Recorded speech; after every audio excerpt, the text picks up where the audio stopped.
ஸ்ரீமன் நாராயணீயம் 64ஆம் தசகம் கோவிந்த பட்ட அபிஷேகம்.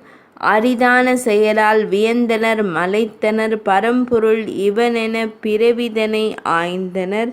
கர்க முனிவன் உன்னை குறித்து உரைத்த பொருளை நவின்றனன் நந்தன் முத்தியே மகிழ்ந்த ஆயர்கள் எல்லாம் பக்தியால் நிறைந்தே தொழுதனர் உன்னை.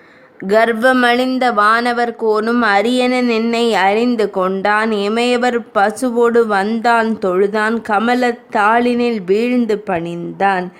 கோவிந்தன் நினக்கு தன் பால் கொண்டே ஆவினத்து அரசி நீராட்டினாளே. தேவர்தம் தலைவன் யானையின் மீதே தேவநதி கொணர்ந்து திருமுழுக்காட்டினான்.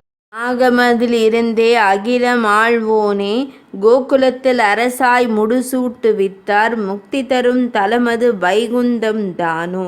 நந்தனவன் ஓர் காலை யமுனையில் நீராட உந்தன் திருக்காட்சி பெற விருப்புற்ற வருணன் தன் தூதர் தமை கொண்டு தன்னுலகம் சேர்த்திட தந்தையை மீட்டு வர நீ அங்கு ஏகினையே. மழை தேவன் உனை கண்டு தொழுதான் அடிபணிந்தான். அழைத்து வந்த தந்தை கதை சொல்லிட மகிழ்ந்தார். உன் பெருமை தனை உணர்ந்தார் நாரணன் நீதான் என்றார். உன்னுலகை காட்டியே நீ பேரருள்தான் புரிந்தாயே. பக்தரெல்லாம் பேரின்பக் கடலினிலே மூழ்கினரே. முக்தி எனும் பேரொளியை கண்டேதான் மகிழ்ந்தனரே. சித்த நிலை அடைந்தோரை கர்மத்தின் பாதைக்கு உத்தமன் நீ பாங்காக மீட்டேதான் கொணர்ந்தனையே.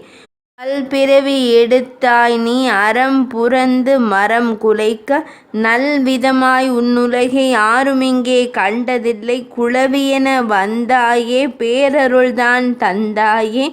தழல் போலும் கொடிய பிணி தீர்த்தேதான் அருள்வாயே. 64ஆம் தசகம் இனிதே நிறைவடைந்தது.